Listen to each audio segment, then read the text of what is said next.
देखा जाए तो स्टॉक मार्केट में काफी ज्यादा स्टॉक ऐसे होते हैं जहां पे फंडामेंटल, अगर स्टॉक की जो फाइनेंशियल कंडीशन देखोगे तो भाई बिल्कुल कचरा मिलेगी, लेकिन अगर उस स्टॉक के फंडामेंटल देखोगे या उसके होल्डिंग पैटर्न देखोगे तो वो इतने जबरदस्त होते हैं कि स्टॉक की चाहे फाइनेंशियल कंडीशन कितनी खराब हो लेकिन स्टॉक फिर भी ताबड़तोड़ बढ़िया एक अच्छा खासा रिटर्न देता है। यहाँ पे जो मैं बात करने वाला हूँ वो एनके नवकार कॉर्पोरेशन स्टॉक के बारे में बात कर रहा हूं। देखा जाए तो स्टॉक के अगर फाइनेंशियली रिजल्ट की बात करें तो यहाँ पे रिवेन्यू कंपनी का यहाँ पे स्टॉक का 107 करोड़ है, लेकिन कंपनी के जो खर्चे हैं वो 69 करोड़ के आसपास है, जबकि जो ऑपरेशनल प्रॉफिट है कंपनी का वो 38 करोड़ के आसपास है। साथ में अगर कंपनी के रिजर्व की बात करें तो 1306 करोड़ के आसपास है, और कंपनी ने जो मार्केट में इन्वेस्टमेंट कर रखा है यहाँ पे वो इन्वेस्टमेंट यहाँ पे करीब कर रखा है इस कंपनी ने अच्छा खासा यहाँ पे इन्वेस्टमेंट कर रखा है। पिछले साल था यहाँ पे, अगर 2 साल पहले तो 5 करोड़ के आसपास था, लेकिन धीरे धीरे घटते घटते इस साल तक 0% हो गया है। तो साथ में अगर टोटल खर्चों की बात करें तो 2089 करोड़ का इस कंपनी का टोटल लायबिलिटीज है।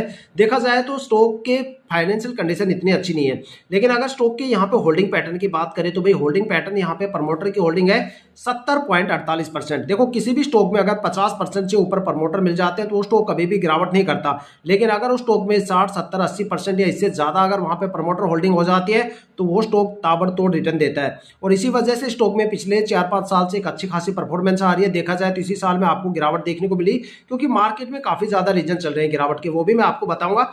यहाँ पे जो एक अच्छा खासा रिटर्न मिला इसके पीछे का सबसे बड़ा रीजन है कि भाई स्टॉक में डीआईआई और एफआईआई की होल्डिंग काफी ना के बराबर है। इसी वजह से स्टॉक में कोई फ्लक्चुएशन नहीं है और स्टॉक में एक जबरदस्त रिटर्न दिया। लेकिन अगर यहाँ पे डीआईआई और एफआईआई की होल्डिंग 10-10, 15-15% भी हो जाती तो फिर स्टॉक में वो रिटर्न देने का दम नहीं होता। इसलिए हमेशा कहा जाता है कि जिस स्टॉक के अंदर एफआईआई डीआईआई की होल्डिंग ज्यादा बढ़ जाती है तो वो आपके पोर्टफोलियो के लिए दिमाग का काम करती है, वहां पे गिरावट आपको जबरदस्त लेवल पे देखने को मिलती है। अगर स्टॉक के पिछले 5 साल के रिटर्न की बात करें तो 5 साल में स्टॉक ने 267% का रिटर्न दिया है, मतलब इन्वेस्टर्स का पैसा 5 साल में 2.5 गुना से ज्यादा करके दिया है। 4 साल में स्टॉक ने 167% से ज्यादा का रिटर्न दिया, मतलब 4 साल में 1.5 गुना से ज्यादा पैसा करके दिया है। 3 साल में अगर बात करें तो 200% से ज्यादा का रिटर्न दिया है, मतलब इन्वेस्टर्स का पैसा 2 गुना से ज्यादा करके दिया है।